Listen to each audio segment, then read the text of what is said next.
रात के अंधेरे से भरा पहर था। मैं कम उम्र की थी जब मेरी बुआ ने आधी रात को एक सुनसान सड़क पर मुझे लाकर खड़ा कर दिया। अंधेरे में उनकी आंखें चमक रही थीं। उन्होंने मेरे होठों पर जबरदस्ती लिपस्टिक की लाली लगाई और मेरे गाल थपथपाते हुए जहर भरे लहजे में बोली, अब तू ही है हमारा सहारा। जा, कोई अच्छा सा ग्राहक देख। जब सुबह घर लौटे तो अच्छी रकम साथ लेकर आना, वरना इस घर के दरवाजे तेरे मुंह पर हमेशा के लिए बंद हो जाएंगे। जिस्म फरोसी का सोचकर मेरा रोम रोम कांप उठा था। मैं आंसू भरी निगाहों से उनकी तरफ देख रही थी। हे भगवान, ये कैसा इम्तिहान है। मेरे दिल से पुकार उठी। तभी वहां से एक चमकती हुई सफेद रंग की गाड़ी गुजरी। वो रुकी और फिर रिवर्स होकर ठीक मेरे सामने आकर खड़ी हो गई। अंदर सफेद कपड़े पहने एक अच्छा आदमी बैठा था। उसने मुझे देखकर एक अजीब सी मुस्कुराहट दी और बोला, गाड़ी में बैठ जाओ, मैं तुम्हें बहुत अच्छे पैसे दूंगा। मैं डरते डरते गाड़ी में बैठ गई, ये जाने बगैर कि ये रात मेरी तकदीर का फैसला करने वाली थी। मेरा नाम निशा है। मेरी कहानी उस वक्त शुरू हुई जब मैं सिर्फ 6 साल की थी। मेरी आंखों के सामने पापा ने माँ को तलाक दे दिया था। माँ ने तुरंत ही दूसरी शादी कर ली और अपने नए पति के साथ दूसरे देश में जाकर बस गई, जैसे मैं कभी उनकी जिंदगी का हिस्सा थी ही नहीं। पापा ने दूसरी शादी नहीं की, लेकिन उन्होंने फैसला किया कि वो मुझे खुद ही पालेंगे। वो मेरी माँ भी थे और बाप भी, लेकिन शायद मेरी किस्मत में सुकून लिखा ही नहीं था। मैं सिर्फ 7 साल की थी जब जिंदगी ने मेरा आखिरी सहारा भी छीन लिया। पापा अपनी नौकरी से वापस आ रहे थे जब रास्ते में उनकी बाइक का एक तेज रफ्तार ट्रक से भयंकर एक्सीडेंट हो गया। उन्हें अस्पताल लेकर जाया गया, लेकिन डॉक्टर ने कहा कि उनका दिमाग बुरी तरह से कुचल गया है। मैं पापा का हाथ पकड़े घंटों उनके पास बैठी रही, लेकिन वो फिर कभी मुझसे बात नहीं कर सके। मेरे बाप के मरने के बाद रिश्तेदारों में सिर्फ एक ही नाम सामने आया जो मुझे अपने साथ ले जाने को तैयार थे, मेरी बुआ, जो मेरे पापा की सौतेली बहन थी। उस वक्त मोहल्ले वालों ने बुआ की तारीफों के पुल बांध दिए थे। लोग कह रहे थे, वाह, सौतेली बहन होकर भी कितना बड़ा दिल पाया है, भतीजी का एहसास करते हुए अपने साथ ले गई है। देखना, अपने भाई की खातिर भतीजी को अपनी औलाद की तरह पाल लेगी। ये वो दिन था जब मैं अपने असली घर से आखिरी बार निकली थी, ये सोचते हुए कि शायद बुआ सच में मेरी माँ बन जाएगी। लेकिन उस घर की दहलीज पार करते ही सब कुछ बदल गया। बुआ ने सबसे पहले मेरा स्कूल छुड़वा दिया। लड़कियों को ज्यादा पढ़ने लिखने की जरूरत नहीं होती, उन्होंने फैसला सुना दिया। मुझे घर के छोटे मोटे काम करवाए जाने लगे। सारा दिन बुआ के बच्चे, जो मुझसे उम्र में बड़े थे, मुझे मारते पीटते थे और फिर उल्टा अपनी माँ से मेरी ही शिकायतें लगाते। मम्मी, निशा ने मुझे धक्का दिया है। बुआ किचन से ही गरजती, खाती भी मेरे घर का है और मेरे ही बच्चों को मारती है, नमक हराम कहीं की। और फिर वो मुझे बालों से पकड़कर घसीटती और बेतहाशा मारती। ये वो पल थे जब मुझे अपनी माँ बाप बहुत ही शिद्दत से याद आते थे। मैं सिसकियाँ लेती हुई सोचती, अगर आज मेरे पापा जिंदा होते तो मुझे यूं कोई नहीं मारता। लेकिन मैं मजबूर थी। मैं जानती थी कि उस घर के अलावा मेरा कोई और ठिकाना नहीं है। बुआ का घर मेरे लिए नरक से भी ज्यादा बदतर हो चुका था। बुआ की बेटियां होली दिवाली पर नए नए कपड़े पहनती। मेरे दिल में भी इच्छा होती कि मैं भी नए कपड़े पहनूं, लेकिन मेरे नसीब में बुआ की बेटियों के उतरे हुए कपड़े ही थे, फटे पुराने और रंग उड़े हुए। देखो, उनकी एक बेटी दूसरे से कहती, ये मेरा वो सूट है जो मुझे बिल्कुल पसंद नहीं था, फिर भी मैंने इसे पहना और अब ये मनहूस इसे पहनेगी। और दोनों जोर से ठहाका लगाती। चाहे कोई भी त्योहार आता, लेकिन मेरे लिए हमेशा उनके पुराने कपड़े ही होते। लेकिन बुआ का प्यार मुझ पर हद से ज्यादा तब लुटाया जाता जब कभी मोहल्ले की औरतें घर आती। अरे बहन, तुमने निशा को कितने अच्छे से रखा है, कोई पड़ोसन कहती तो बुआ तुरंत दिखावे के आंसू बहाने लगती। मैं तो अपनी भतीजी को अपनी बेटियों की जैसा रखती हूँ, पूछ लीजिए इसे, मुंह पर उफ तक नहीं कहा आज तक। अक्सर लोग पूछते, बहन तुम इसे पढ़ाती क्यों नहीं हो, ये भी तो अभी कम उम्र की है। तो वो तुरंत जवाब देती, क्या करूं बहन, इसका मन बहुत गंदा है, बिल्कुल अपनी माँ की तरह, पढ़ाई में इसका बिल्कुल दिल ही नहीं लगता। मैंने कहा, चलो घर बार ही संभालना सीख ले, कल को इसे अपने घर भी तो जाना है। बुआ की ये चालबाजियां और साजिशें देखकर मैं हैरान रहती, लेकिन खामोश रहने के सिवा मेरे पास कोई चारा नहीं था। वक्त किसी के लिए नहीं रुकता। मैं बुआ के घर में जुल्म सहते हुए जवान हो गई। कब, मुझे खुद भी एहसास नहीं हुआ। इसी दौरान बुआ की दोनों बड़ी बेटियों की शादी हो गई और फिर एक दिन बुआ ने ऐलान किया कि हम ये मोहल्ला छोड़ रहे हैं। मैंने डरते डरते पूछा, बुआ हम कहाँ जा रहे हैं? जहाँ भी जाएंगे तुझे रोटी तो मिल जाएगी ना? वो कड़क कर बोली, तेरे फूफा का कारोबार इस शहर में ठीक नहीं चल रहा है। हम दूसरे शहर जा रहे हैं। अपना सामान बांध ले। मेरा क्या सामान था? वही 2 जोड़ी फटे पुराने कपड़े। मैंने खामोशी से उन्हें गठरी में बांधा और उनके साथ चल पड़ी। बुआ, फूफा, उनका छोटा बेटा और मैं, हम चारों एक नई जिंदगी शुरू करने दूसरे शहर चले गए। उस नए शहर में आकर मैंने एक अजीब सा बदलाव महसूस किया। बुआ का व्यवहार अब मेरे साथ थोड़ा बेहतर हो गया था। शायद इसलिए कि यहाँ कोई उन्हें बेटियों जैसा रखती हो वाला ताना देने वाला नहीं था। मुझे लगा शायद वो सच में बदल गई हैं। मैं खुश थी कि शायद अब मेरी जिंदगी नरक से निकल आई है। लेकिन मेरी ये खुशी बहुत कम समय की थी, क्योंकि उस घर में एक नई मुसीबत मेरा इंतजार कर रही थी और वो थे मेरे फूफा। पहले तो वो मुझसे ज्यादा बात नहीं करते थे, लेकिन अब उनकी नजरों में एक अजीब सी गंदगी होती थी। मैं जब भी उन्हें खाना देने जाती या चाय का कप पकड़ाती तो उनकी नजरों में वो अजीब सी गंदगी होती थी। उनकी नजरें मेरे शरीर पर किसी कीड़े की तरह रेंगती हुई महसूस होती। चाय रख दो और जाओ, किचन से ही बुआ चिल्लाती। मैं जल्दी से कप रखकर वहां से भाग जाती। मेरा दिल डर से धड़क रहा होता था। मैं ये बात बुआ से कैसे कहती? वो तो उल्टा मुझ पर ही इल्जाम लगाती।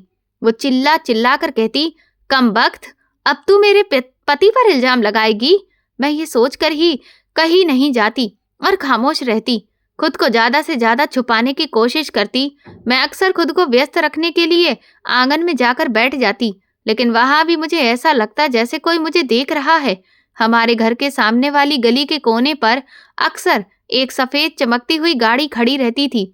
मैं जब भी कपड़े सुखाने के लिए छत पर जाती तो वो गाड़ी वहीं पर खड़ी नजर आती।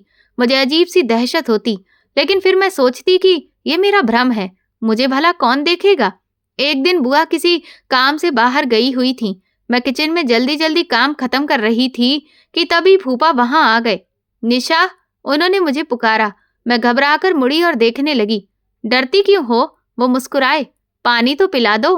मैं जल्दी से गिलास में पानी भरा और उनकी तरफ बढ़ा दिया। जैसे ही मैंने गिलास दिया, उन्होंने मेरा हाथ पकड़ने की कोशिश की। दूर रहिए मुझसे, मैं चिल्लाई और गिलास वहीं फेंक कर कमरे की तरफ भागी और अंदर से कुंडी लगा ली। शाम को जब बुआ आई तो फूफा ने उनसे मेरी शिकायत की। दिमाग खराब हो गया है इस लड़की का। मैंने पानी मांगा तो मुझ पर चिल्लाकर भाग गई।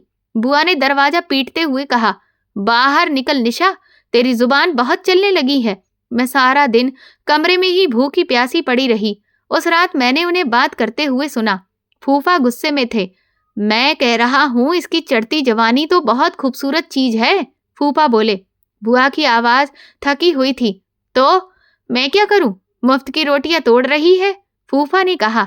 देखो, मेरे पास इसका फायदा हासिल करने का एक तरीका है। बुआ खामोश रही, जैसे सुनने को तैयार हो। फूफा बोले, इतने दिनों से हम लोग इसे खिला रहे हैं, तो अब कुछ फायदा भी तो हासिल करो।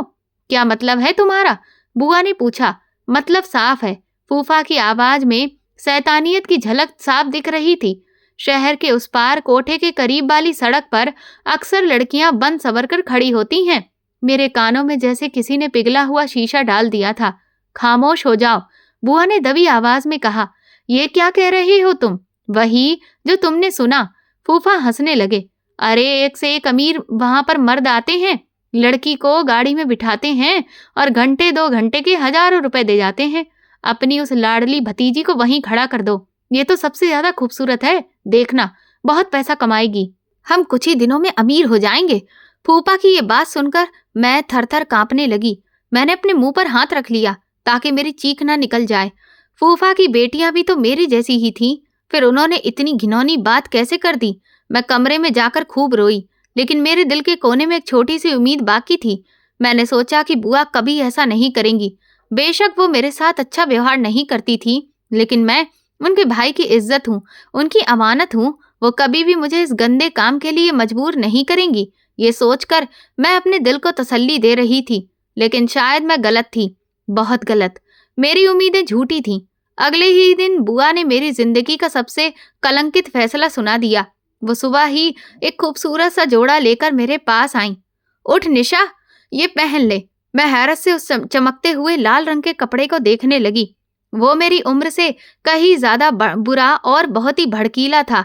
बुआ, ये कैसे कपड़े हैं? जैसे भी हैं, तुझे ये पहनना है। उनके लहजे में बर्फ जैसी ठंडक थी। आज से तेरा काम शुरू हो रहा है। मेरे पैरों तले जमीन निकल गई। फूफा की रात वाली बातें मेरे मन पर हथौड़ी की तरह बरस रही थीं। मैं उनके कदमों में गिर पड़ी। बुआ, भगवान के लिए मुझ पर रहम करिए। मैं आपके भाई की इज्जत हूँ, उनकी इकलौती निशानी हूँ। आप मेरे साथ ऐसा कैसे कर सकती हैं? इज्जत?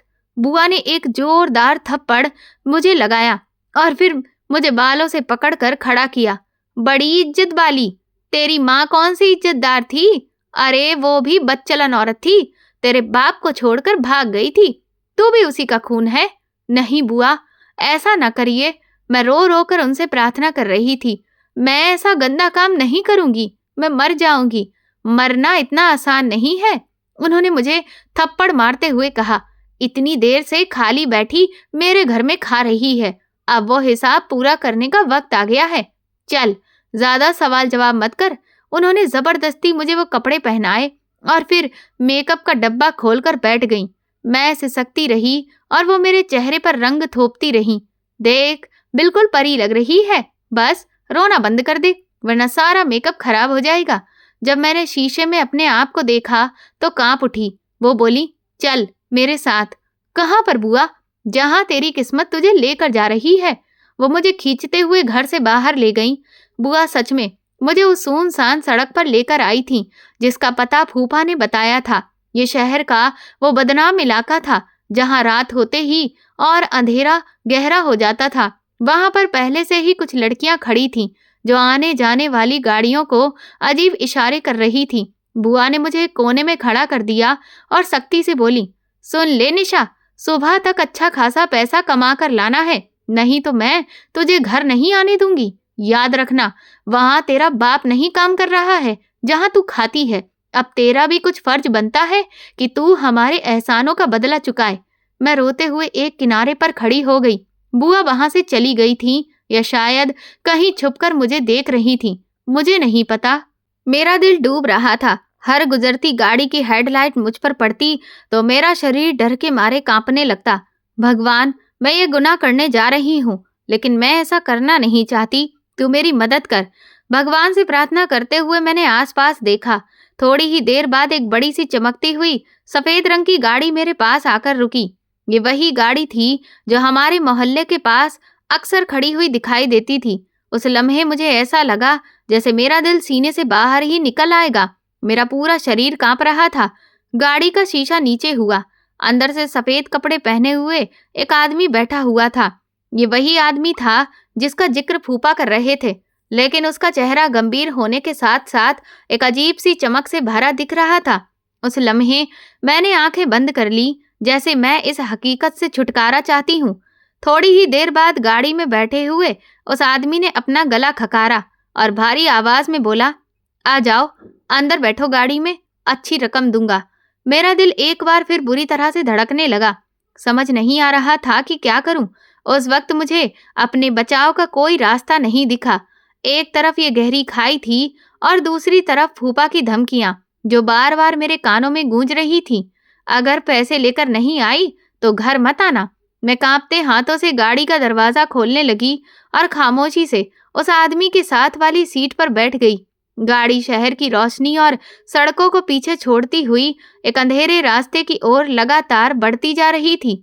बाहर की दुनिया जितनी तेज रफ्तार थी, मेरे अंदर का अंधेरा उतना ही गहरा हो चुका था। ऐसा लग रहा था जैसे मेरे शरीर से आत्मा निकल चुकी हो। मैं एक बेजान लाश बन चुकी थी। मैं अपनी आंखों के किनारों से बार बार उस आदमी को देख रही थी। वो खामोशी से गाड़ी चला रहा था। उसका चेहरा सुकून से भरा था, जैसे उसे किसी बात की फिक्र ही नहीं। उसने एक बार भी मेरी तरफ मुड़कर नहीं देखा। मैं कहाँ जा रही हूँ? मैंने आखिरकार डरते डरते पूछा। उस आदमी ने सड़क से नजर हटाए बिना जवाब दिया, एक सुरक्षित जगह पर। सुरक्षित? ये शब्द मेरे लिए मजाक बन चुका था। मैं एक अजनबी मर्द के साथ रात के इस पहर उस काम के लिए जा रही थी जिसका नाम लेते हुए भी मेरी आत्मा कांप जाती है, और वो उसे सुरक्षित जगह कह रहा था।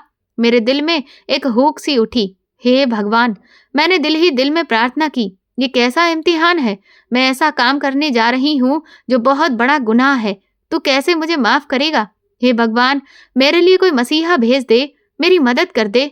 मेरी आंखों से आंसू बहने लगे जो मेरे गालों पर लगे मेकअप को खराब कर रहे थे। रो मत, उस आदमी की गंभीर आवाज गूंजी। सब्र करो, भगवान सब्र करने वालों का साथ देता है। मैं चौंक गई। इस हालत में सब्र और भगवान जैसे शब्द सुनना बड़ा अजीब था। तकरीबन आधे घंटे बाद गाड़ी को ब्रेक लगे। उसने गाड़ी को सड़क से उतारकर एक सुनसान जगह पर खड़ा कर दिया। आसपास पेड़ों के अलावा कुछ भी नहीं था। मेरा दिल जोर जोर से धड़कने लगा। अब वो वक्त आ गया था जिसका मुझे डर था। वह आदमी मेरी तरफ मुड़ा।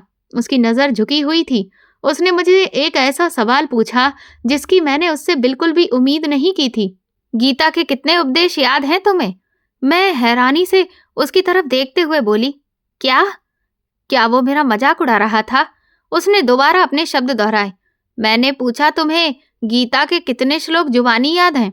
मुझे याद आया, मुझे तो बस कुछ ही श्लोक याद थे जो मेरे पापा ने बचपन में कभी कभी मुझे अपने पास बिठाकर सुनाए थे जब मैं करीब 7 साल की थी। मैंने डरते डरते उसे बता दिया। ठीक है, वो बोला।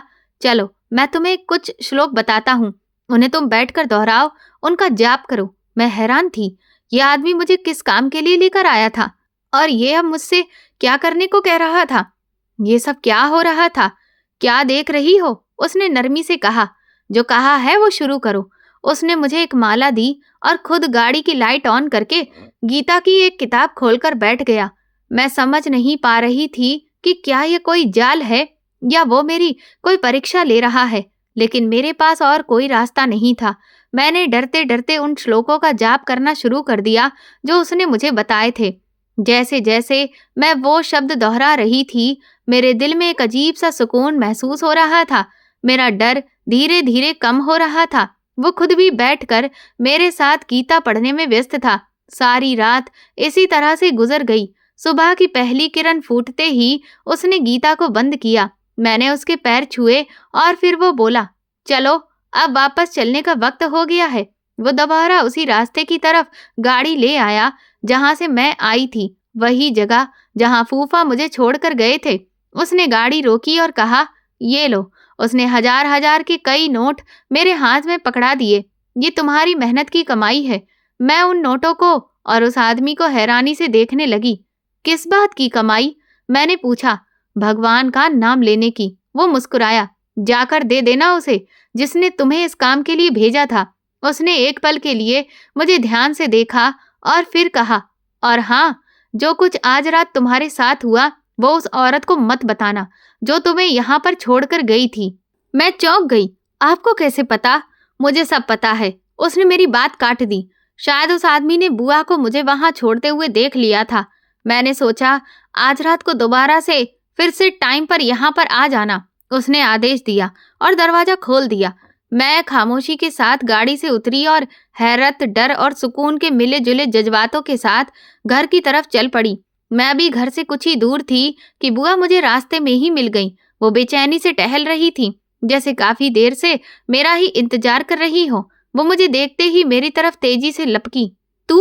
उनकी आवाज में बेचैनी और लालच था। मैं तो कब से यहाँ खड़ी तेरा इंतजार कर रही थी। क्यों लग गई तुझे इतनी देर? इससे पहले कि मैं कोई जवाब देती, उनकी नजरें मेरे हाथ में पकड़े हुए नोटों पर पड़ी। उनकी आंखें हैरत और खुशी से फैल गईं। कितने पैसे कमाए हैं? उन्होंने झपट कर नोट मेरे हाथ से छीन लिए और उन्हें गिनना शुरू कर दिया। बुआ, ये... मैं कुछ कहना चाहती थी लेकिन शब्द मेरे गले में अटक गए। शाबाश! बुआ का चेहरा खिल उठा। मुझे तुमसे यही उम्मीद थी। देख, अब तू मेरे घर में इज्जत से रह सकती है। उन्होंने नोटों को अपने दुपट्टे से बांधते हुए पूछा, क्या वह आदमी खुश हुआ तुमसे? मैंने उस भले आदमी के चेहरे को एक बार फिर से याद करते हुए हाँ में सिर हिला दिया। जी बुआ। और क्या कहा उसने? बुआ ने और कुरेदा। उसने कहा है कि आज रात दोबारा इसी वक्त आने को बोला है। मैं झूठ बोलते हुए नजरें झुका ली। बहुत खूब। बुआ ने खुशी से ताली बजाई। तो ठीक है, चली जाना, कोई बात नहीं। देखना, अब हम कुछ ही दिनों में अमीर होंगे। वो मेरे कंधे पर हाथ रखते हुए बोली, और अब तुम्हें किसी चीज की फिक्र करने की जरूरत नहीं है। तुम जो मांगोगी तुम्हें हर चीज दूंगी मैं इस बात पर भी खामोशी से सिर हिलाने लगी और बुआ को कुछ भी नहीं बताया कि रात को क्या हुआ था। मैं उन्हें कैसे बताती कि जिस आदमी को वो मेरा ग्राहक समझ रही है वो तो मुझे सारी रात सिर्फ भगवान का नाम जपवाता रहा। वो कभी मेरा विश्वास नहीं करती। घर आकर मैंने चैन की सांस ली। फूफा भी पैसों का सुनकर बहुत खुश थे। उसी दिन बुआ ने मुझे खुद खाना लगाकर दिया। उनका व्यवहार ऐसा था जैसे मैं उनकी भतीजी नहीं बल्कि सोने का अंडा देने वाली मुर्गी हूँ। सारा दिन मैं इसी सोच में खोई रही कि वह आदमी कौन था, वो ऐसा क्यों कर रहा था, वो मुझे इतने पैसे सिर्फ भगवान का नाम लेने के लिए क्यों दे रहा था। क्या ये कोई नया जाल था या सच में वो कोई भला आदमी था? लेकिन अगर वो भला आदमी था तो फिर वो उस बदनाम सड़क पर क्या कर रहा था? और उसे कैसे पता था कि मैं वहां खड़ी हूँ? और वो सफेद गाड़ी, वो तो मैंने पहले भी अपने मोहल्ले में देखी थी। मेरा दिमाग ढेर सारे सवालों से फट रहा था, लेकिन इन सब सवालों के बीच मेरे दिल में एक छोटी सी उम्मीद की किरण थी। रात होते ही बुआ ने मुझे फिर से तैयार करना शुरू कर दिया। आज उन्होंने मुझे पहले से ज्यादा खूबसूरत कपड़े दिए और गहरा मेकअप किया। आज ज्यादा पैसे लेकर आना, उन्होंने मेरे हाथ में एक छोटा सा पर्स पकड़ाते हुए कहा। मैं खामोशी से घर से निकली और उसी सड़क पर आकर खड़ी हो गई। मेरा दिल आज भी डरा हुआ था, लेकिन इस डर में कल रात के सुकून का एक छोटा सा हिस्सा भी शामिल था। ठीक उसी वक्त वही सफेद गाड़ी आकर रुकी। मैं खामोशी से उसमें बैठ गई। उस आदमी ने आज भी मुझसे कोई फालतू बात नहीं की। वो मुझे लेकर दोबारा उसी सुनसान रास्ते पर चला गया। गाड़ी रोककर उसने वही माला मेरी तरफ बढ़ाई। शुरू हो जाओ। आज भी उसने वही किया। मैं हैरान थी, ये आदमी इतने पैसे देकर मुझे यहाँ इस काम के लिए लेकर आता है। हालांकि मैं उसके साथ जिस इरादे से आई थी, या मुझे लगता था कि वो मुझे जिस इरादे से लेकर यहाँ आता है वो तो वो पूरा नहीं कर रहा था। आखिर इसके पीछे क्या मकसद छिपा था, मुझे कुछ भी समझ में ही नहीं आ रहा था। ऐसी कई रातें गुजर गईं। ये अब मेरा रोज का रूटीन बन गया था। मैं हर रोज आती, वो मुझे लेकर जाता और हम गाड़ी में ही बैठकर हर रोज गीता पढ़ते। सुबह होते ही हजार हजार के कई नोट वो मेरे हाथ पर रख देता और मुझे मेरी मंजिल पर छोड़ देता।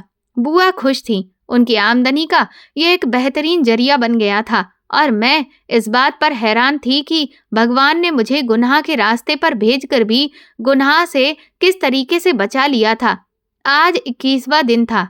बुआ ने जब मुझे रात के लिए तैयार किया तो उनके हाथ रोज के मुकाबले आज कुछ ज्यादा ही तेजी से चल रहे थे। सुन निशा, उस आदमी ने 21 दिन का ही कहा था ना? मैंने धड़कते दिल से जवाब दिया। हाँ बुआ, तो फिर आज आखिरी दिन है, उन्होंने मेरी आंखों में काजल लगाते हुए कहा। कोशिश करना आज उससे डबल पैसे लेकर आना है। आखिरी दिन है, क्या पता खुश होकर ज्यादा ही दे दे। मेरा दिल उनकी बात पर नहीं बल्कि आखिरी दिन की बात पर बहुत डर रहा था। क्या उस आदमी का मकसद पूरा हो गया था? क्या ये 21 दिन की बात सिर्फ एक दिखावा थी, एक जाल जिसमें मुझे फंसाया जा रहा था? क्या आज वो अपना असली चेहरा दिखाएगा? इन सवालों ने मेरे कदम भारी कर दिए थे। मैं कांपते कदमों से उस सड़क पर पहुंची। आज वहां रोज के मुकाबले ज्यादा अंधेरा और सन्नाटा महसूस हो रहा था। ठीक उसी वक्त वही सफेद चमकती हुई गाड़ी आकर रुकी। मैं डरते डरते दरवाजा खोलकर अंदर बैठ गई। उस आदमी ने आज भी मेरी तरफ मुड़कर नहीं देखा, बस खामोशी से गाड़ी चलाना शुरू कर दी। उसकी खामोशी आज मुझे ज्यादा डरावनी लग रही थी। मैंने हिम्मत इकट्ठा करके पूछा, आज आज आखिरी दिन है? उसने सड़क से नजर हटाए बिना सिर हिलाया। हाँ। मेरा दिल डूब गया। हम उसी सुनसान जगह पर पहुंचे। उसने गाड़ी रोकी और इंजन बंद कर दिया। हर तरफ पूरी तरह सन्नाटा पसरा था। मैं डरकर अपनी आंखें बंद कर चुकी थी। क्या आप? माला पकड़ो, उसने मेरी बात काट दी। उसकी आवाज सपाट थी। मैंने चौंक कर आंखें खोल दी। आज वक्त बर्बाद मत करो। उसकी आवाज में हल्की सी कठोरता थी। जो कहा है वही करो। मैंने जल्दी से माला पकड़ ली। मुझे अपने दिमाग पर यकीन नहीं हो रहा था। आज आखिरी दिन भी वो मुझे वही करने को कह रहा था। मेरी समझ से सब कुछ बाहर था। मैंने वही किया जो उसने कहा था और गीता को पकड़ लिया। सारी रात इसी तरह गुजर गई जैसे रोज गुजरती थी। सुबह जब पंछियों की चहचहाहट सुनाई दी तो उसने गीता को पैर छूकर बंद कर दिया। उनका चेहरा आज भी उतने ही सुकून से भरा हुआ था जितना पहले दिन था। उसने अपनी जेब से नोटों की मोटी गड्डी निकाली और मेरी तरफ बढ़ा दी। ये लो। मैंने नोटों को देखा। ये रोज से बहुत ज्यादा थे। ये तो डबल हैं। मेरी आवाज हैरत से कांप रही थी। हाँ, वो हल्का सा मुस्कुराया। ये पहली बार था कि मैंने उसके चेहरे पर हल्की सी मुस्कुराहट देखी थी। ये तुम्हारा इनाम है। इनाम? लेकिन किस बात का इनाम? मैंने उलझकर पूछा। ये 21 दिन तक अपने फर्ज को ईमानदारी से निभाने का। उसने गंभीरता से कहा। अब तुम? क्या मैं कल से? मैं पूछना चाहती थी कि क्या यह सिलसिला जारी रहेगा? नहीं, उसने मेरी बात काट दी। कल से तुम्हें यहाँ आने की जरूरत नहीं है। तुम्हारा काम खत्म हो गया है। उसने मुझे उस जगह पर उतारा और इससे पहले कि मैं कुछ और पूछती, गाड़ी तेजी से मेरी नजरों से ओझल हो गई। मैं घर पहुंची तो बुआ जाग रही थी और बेचैनी से टहल रही थी। मुझे देखते ही लपक कर आ गई। कहाँ रह गई थी? फिर उनकी नजर मेरे हाथ में पकड़ी हुई रकम पर गई। कितने लाई है? मैंने वो सारी रकम जो आज दुगनी थी उनके हाथ में पकड़ा दी। बुआ की आंखें लालच से चमक उठी। अरे, मैं ना कह रही थी आखिरी दिन वो जरूर ज्यादा देगा। कितना अच्छा आदमी है वो। फिर वो अफसोस से बोली, लेकिन उसने कहा था सिर्फ 21 दिन की। बुआ, उसने कहा आज काम खत्म हो गया है। मैंने बताया। उसने कल से आने के लिए मना किया है। ठीक है, बुआ ने कुछ सोचते हुए कहा। चलो, कोई बात नहीं, भगवान और देगा, फिक्र ना करो। कल से कोई और मुर्गा फंस जाएगा। ये सुनकर मेरा दिल कांप गया। मुर्गा? मैं उनके लिए सिर्फ एक दाना थी। बुआ खुशी से पैसे गिनते हुए बोली। तू बहुत खूबसूरत है। अपनी इस खूबसूरती का पूरा फायदा उठा। अभी तो बहुत अमीर होना है हमें। मैं बुआ के चेहरे पर फैली उस मक्कार मुस्कुराहट को देख रही थी और दूसरी तरफ उस सुकून से भरे आदमी के बारे में सोच रही थी। एक वो था जो मुझे गुनाह की सड़क से उठाकर सिर्फ भगवान का नाम लेने के लिए ही इतनी भारी रकम देता रहा, और एक मेरी ये बुआ थी जो मुझे इस गंदगी में धकेल कर खुश हो रही थी। मेरी समझ में कुछ नहीं आ रहा था कि दुनिया में कैसे कैसे लोग रहते हैं। मैं अभी इन्हीं ख्यालों में खोई थी कि थोड़ी ही देर बाद दरवाजे पर जोर से दस्तक हुई। बुआ चौंक गईं। इस वक्त कौन आ गया? फूफा भी हड़बड़ाकर कमरे से बाहर निकल आए। देखो तो जाकर, कौन है? बुआ ने डरते हुए दरवाजे की तरफ कदम बढ़ाए। मैं भी डरी हुई वहीं खड़ी थी। दस्तक दोबारा हुई, इस बार और जोर से। कौन है? बुआ ने पूछा। बाहर से एक भारी मर्दाना आवाज आई। वही आवाज जिसे मैं पिछले 21 दिनों से अपनी जिंदगी के सबसे सुकून भरे लम्हों में सुन रही थी। दरवाजा खोलिए, मुझे निशा से बात करनी है। दरवाजे पर सिर्फ ये दस्तक नहीं थी, बल्कि ये एक हुक्म था जो अटल था। बुआ के चेहरे का रंग उड़ गया। फूफा, जो पैसे गिनने में डूबे हुए थे, हड़बड़ाकर उठ बैठे। ये कौन हो सकता है?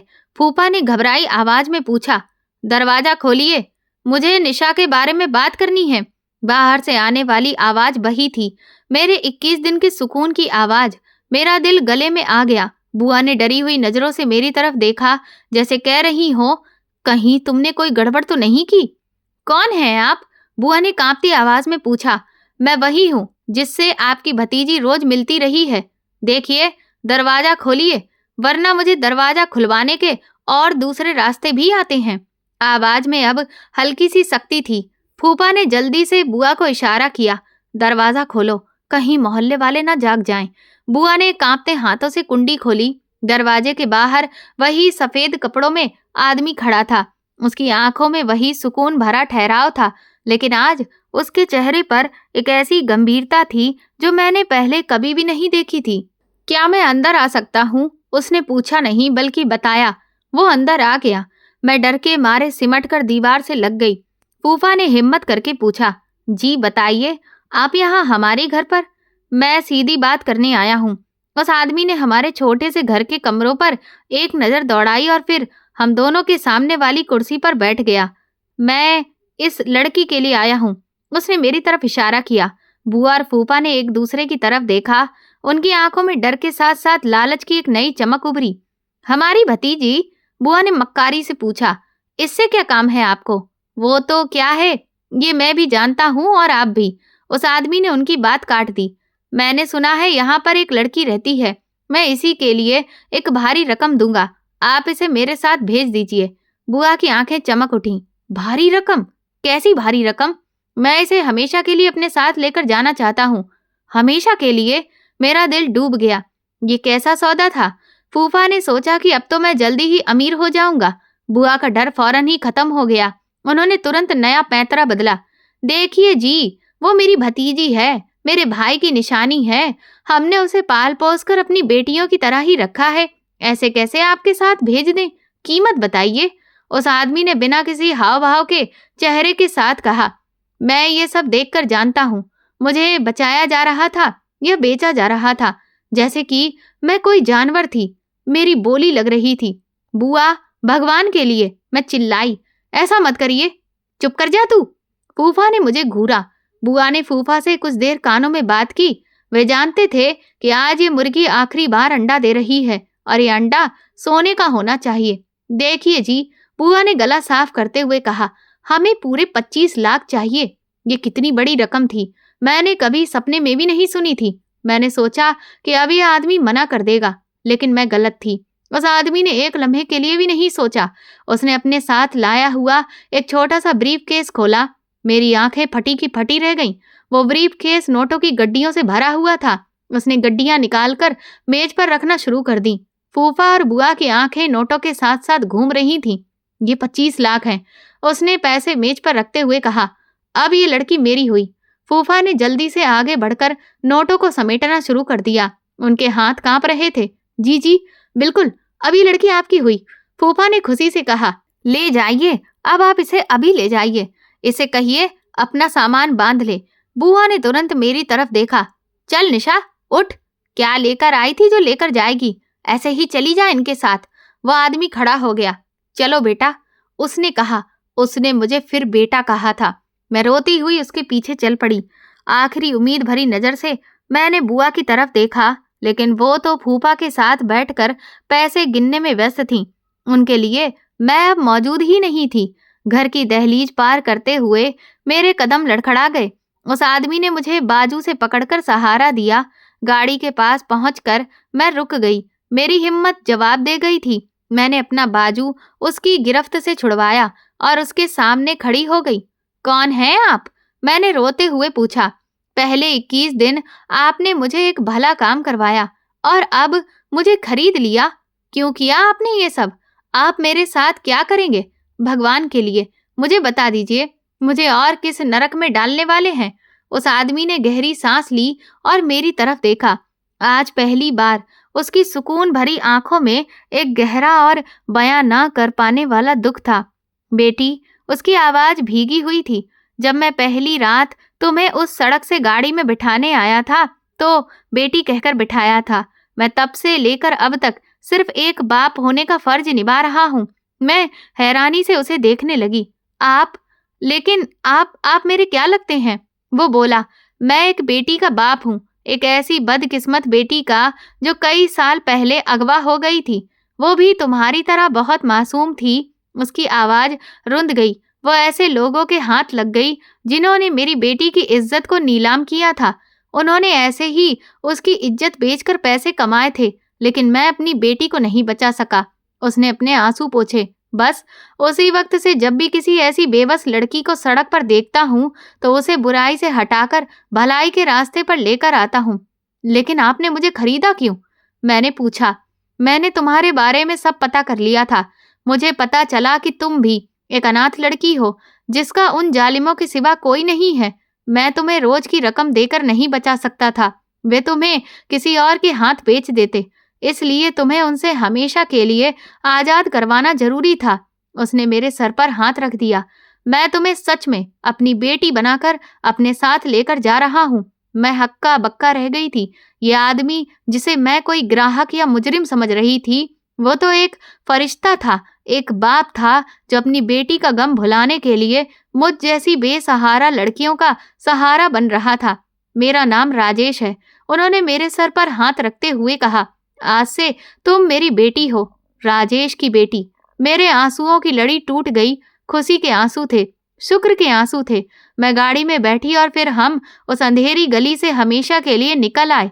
सारे रास्ते राजेश अंकल मुझसे मेरी गुजरी हुई जिंदगी के बारे में पूछते रहे। मेरे पापा, मेरी माँ और बुआ के जुल्मों के बारे में सुनते रहे और अफसोस से सिर हिलाते रहे। उनका लहजा इतना प्यार से भरा था कि मैं, जो इतने सालों से किसी अपने की मोहब्बत के लिए तरस रही थी, फूट फूट कर रो पड़ी। बस बेटा, उन्होंने गाड़ी रोककर मुझे टिश्यू पेपर दिए। अब रोने के दिन खत्म हो गए। अब तो तुम सुरक्षित हो। भगवान ने तुम्हें इस मुश्किल से निकाल लिया है। अब शुक्र का वक्त है। हम एक बहुत ही बेहतर इलाके में खूबसूरत और सादे से घर के सामने रुके। ये कोई बहुत बड़ा महल नहीं था, लेकिन उसके घर की दीवारों से सुकून और अच्छाई साफ झलक रही थी। आ जाओ बेटा, ये तुम्हारा ही घर है, वो मुस्कुराकर बोले। मैं डरते डरते उनके पीछे चल पड़ी। घर का दरवाजा खुला और अंदर का नजारा देखकर मैं दंग रह गई। बैठक में एक नौजवान लड़का एक तरफ कोने में रखे हुए मंदिर के पास बैठकर रामायण का पाठ कर रहा था। उसके चेहरे पर एक अजीब सी चमक थी। उसने अपने पिता को देखकर रामायण बंद की, उसके पैर छुए और एक तरफ रखकर खड़ा हो गया। अरे, आप आ गए पापा, उसने बड़े ही प्यार से कहा। ये सुनते ही राजेश अंकल ने उसके सिर पर हाथ रखकर कहा, आदित्य बेटा, इनसे मिलो, ये निशा है। नौजवान, जिसका नाम आदित्य था, उसने एक नज़र मेरी तरफ देखा और तुरंत अपनी नज़रें झुका लीं। उसके चेहरे पर कोई हैरत या जिज्ञासा नहीं थी, बल्कि एक अजीब सी संजीदगी थी। बेटा, ये एक बहुत ही मजबूर लड़की है, राजेश अंकल ने आदित्य से कहा। मैंने इसे इसकी बुआ से हमेशा के लिए खरीद लिया है, जिन्होंने इस पर बहुत जुल्म किया था। आदित्य ने बस सिर हिलाया। आपने बहुत अच्छा किया पापा। भगवान आपका हमेशा ऐसे भलाई के कामों में साथ दे। मैं चाहता हूँ कि इस लड़की को एक बेहतरीन भविष्य और इज्जत वाला सहारा मिले। राजेश अंकल ने बात जारी रखी।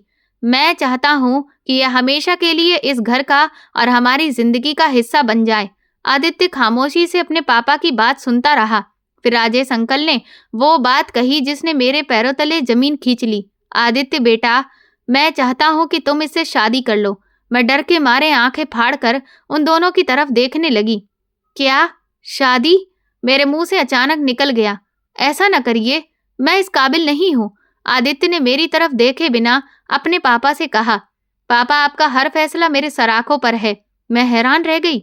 उसने मना क्यों नहीं किया? आदित्य ने अपनी बात जारी रखी।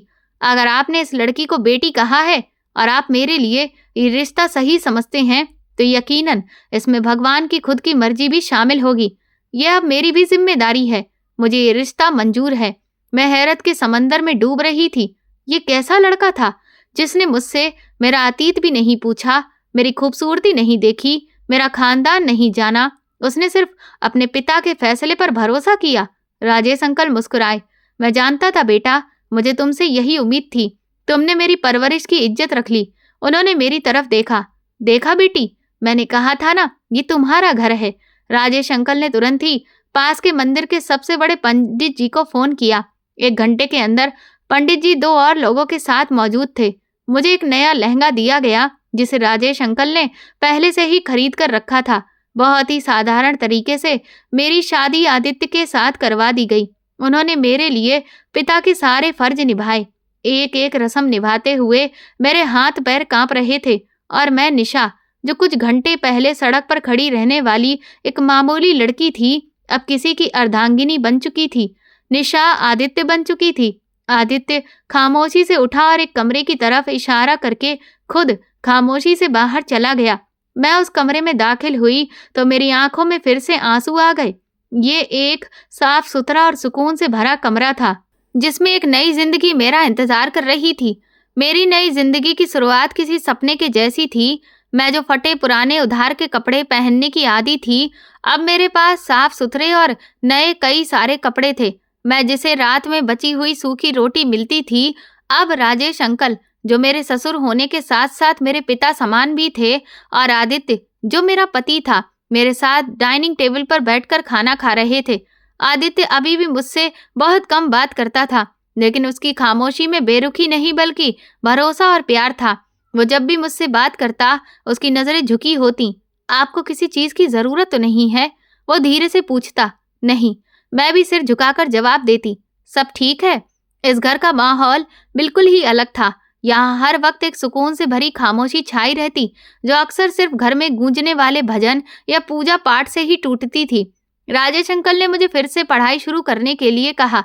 वो खुद मुझे रोज पढ़ाते और आदित्य मुझे अक्सर धार्मिक शिक्षा से संबंधित बातें सिखाता। एक दिन मैं आंगन में बैठी थी कि राजेश अंकल मेरे पास आकर बैठ गए। बेटी, उन्होंने प्यार भरे लहजे में कहा, तुम्हारे दिल में अभी भी कुछ सवाल होंगे, है ना? मैंने नजर उठाकर उनकी तरफ देखा। जी, मैं बस ये सोचती थी कि वो 21 दिन, वो सब क्यों हुआ?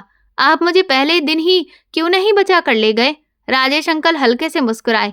बेटा, जिस दिन मैंने तुम्हें पहली बार उस सड़क पर देखा था, मैं उसी दिन समझ गया था कि तुम मासूम हो और जबरदस्ती वहां लाई गई हो। तुम्हारी आंखों में डर था। फिर आपने इंतजार क्यों किया? मैं तुम्हारी बुआ और फूफा को कानून के शिकंजे में लाना चाहता था। मैं चाहता था कि उन्हें उनके किए की पूरी सजा मिले। अगर मैं तुम्हें पहले दिन ही वहां से ले आता तो वो फिर किसी और मासूम लड़की को तुम्हारी जगह पर खड़ा कर देते। मैं पिछले कई महीनों से उन लोगों पर नजर रखे हुए था। मुझे पता था कि वो लोग गलत काम कर रहे हैं। वो सफेद गाड़ी जो तुम्हारे पुराने मोहल्ले में खड़ी रहती थी, वो मेरी थी। मैं उन पर नजर रखता था। तो क्या वो 21 दिन? हाँ, वो 21 दिन तुम्हारे और मेरे, हम दोनों के लिए एक परीक्षा की तरह थे। मैं तुम्हें उनकी कैद से दूर रखकर ये देखना चाहता था कि तुम्हारी नीयत कैसी है, और मैंने उन 21 दिनों में वो तमाम सबूत इकट्ठे किए जो उन्हें जेल पहुंचाने के लिए काफी थे। मैंने हर वो बात रिकॉर्ड की जब तुम्हारी बुआ तुम्हें सड़क पर छोड़ते हुए मुझसे पैसे लेती थी। ये सुनकर मेरा दिल कांप उठा। ये इंसान कितना दूरंदेशी था। लेकिन ये गीता का पाठ? मैंने पूछा। वो इसलिए बेटा, उनकी आवाज नरम हो गई। मैं तुम्हें बताना चाहता था कि भगवान अपने भक्तों को अंधेरे में भी रोशनी दिखाता है, बड़ी से बड़ी मुश्किल में भी हिम्मत देता है। तुम गुनाह करने के लिए निकली थी, लेकिन मेरा भगवान तुम्हें अपनी भक्ति के लिए चुन रहा था। मैं चाहता था कि तुम्हारा दिल दुनिया के डर से निकलकर भगवान के प्रेम और भक्ति से भर जाए। अगले ही दिन राजेश अंकल ने पुलिस को बुला लिया। उनके पास सारे सबूत मौजूद थे। मेरी रिकॉर्डिंग की गई बातें, वो पैसे जो उन्होंने मुझे दिए और फिर बुआ ने लिए, और मेरी गवाही। पुलिस ऑफिसर ने मुझसे पूछा, बेटी, क्या तुम उन लोगों के खिलाफ गवाही दोगी? मैंने एक नज़र आदित्य और राजेश अंकल की तरफ देखा।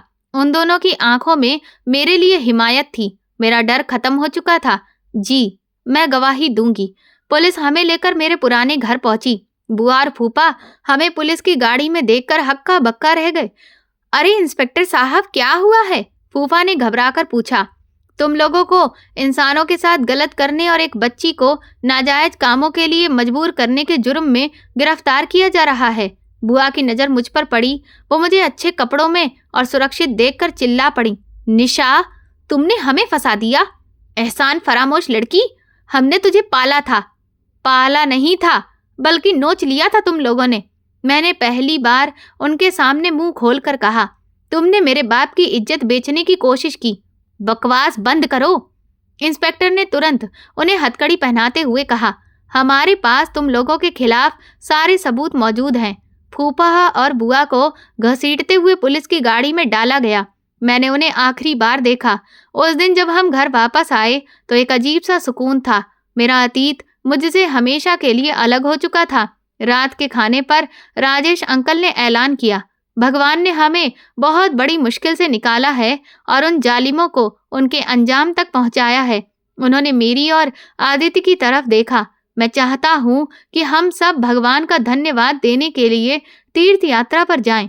आदित्य का चेहरा चमक उठा। पापा, क्या आप सच कह रहे हैं? हाँ बेटा, वो मुस्कुराए। इस साल हम तीनों तीर्थ यात्रा पर निकलेंगे। मेरी आंखों में आंसू आ गए। मैं, एक गुनहगार जिसे सड़क पर खड़ा कर दिया गया था, अब भगवान के दर्शन करने जा रही थी। ट्रेन का सफर मेरे लिए एक नई दुनिया का दरवाजा था। मैं जो कभी अपने मोहल्ले से बाहर भी नहीं निकली थी, आज भगवान की बनाई हुई इस खूबसूरत प्रकृति के बीच से गुजरती हुई सफर कर रही थी। मेरे एक तरफ मेरे ससुर जी माला फेर रहे थे, तो दूसरी तरफ मेरा पति आदित्य कोई किताब पढ़ने में व्यस्त था। मैंने कभी नहीं सोचा था कि मेरी पूरी जिंदगी कुछ हफ्तों में ही इस तरह से बदल जाएगी। ये तो मैं सपने में भी नहीं सोच सकती थी। मैंने खिड़की से बाहर देखा तो ढेर सारे पेड़ ऐसे लग रहे थे कि मेरे साथ ही चल रहे हैं, और जो बादल हैं वे हवा में उड़े चले जा रहे थे। उन्हें देखकर मुझे ऐसा लगा कि जैसे भगवान ने मेरी जिंदगी के काले पन्नों को फाड़कर फेंक दिया हो और उन्हें इन सफेद बादलों जैसे सफेद पन्नों में बदल दिया हो। मुझे वो रात याद आई जब मेरी बुआ ने मुझे सड़क पर लाकर खड़ा कर दिया था। मैं कितनी बेबस, कितनी मैली और कितनी डरी हुई थी। मैंने उस रात आसमान की तरफ देखकर भगवान से प्रार्थना की थी, हे भगवान, मेरी मदद करो। मैं नहीं जानती थी कि मेरी वो फरियाद इस कदर कुछ ही समय में और इतनी शान के साथ मंजूर कर ली जाएगी। इस सफर के दौरान आदित्य ने मुझसे बहुत ही कम बात की, लेकिन उसका हर काम भरोसे और प्रेम से भरा था। जब मुझे प्यास लगी तो उसने पहले ही पानी का गिलास मेरी तरफ बढ़ा दिया। जब मुझे सर्दी लगी तो उसने खामोशी से अपना कंबल मेरी तरफ सरका दिया। उसकी ये खामोश मोहब्बत और प्यार से भरी इज्जत मेरे जख्मों पर मरहम लगा रही थी, जो मुझे मेरे फूफा की गलीज नजरों से मिला था। आदित्य ने शादी के बाद भी मुझे कभी उस नजर से नहीं देखा था जिससे एक पति अपनी पत्नी को देखता है।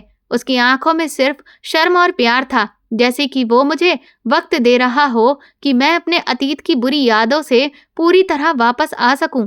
जब हमारी ट्रेन अपने गंतव्य पर पहुंची और कुछ ही देर में जब मैं भगवान के घर के सामने थी तो मेरा रुआं रुआं कांप रहा था। मैं सोचने लगी कि मैं तो गुनाह के दलदल में डूबी हुई थी और आज मैं भगवान के दर्शन करने जा रही हूँ। क्या सच में मैं इस काबिल हूँ? राजेश अंकल ने मेरे अंदर चल रही हलचल को भांप लिया। बेटी, भगवान के घर वे नहीं आते जो काबिल होते हैं, बल्कि यहाँ तो उन्हें बुलाया जाता है जिन्हें भगवान प्रेम करते हैं। और तुमसे तो उन्होंने बहुत प्यार किया है। उन्होंने तुम्हें गुनाह के दलदल से खींचकर अपने पास बुला लिया है। आखिर इससे बड़ी प्रेम की और क्या निशानी होगी कि भगवान तुम्हें कितना प्यार करता है। और इसके बाद जब मैं भगवान के ठीक सामने खड़ी थी तो मेरी आंखों से लगातार आंसू बह रहे थे। हजारों लोगों की भीड़ में मैं भी शामिल थी। वहां न कोई अमीर था न गरीब, सब भगवान की नजर में एक बराबर थे। हर जगह दर्शन करने के बाद ऐसा लग रहा था कि एक एक करके मेरे सारे गुनाह धुल रहे थे। मेरे आंसू रुकने का नाम नहीं ले रहे थे।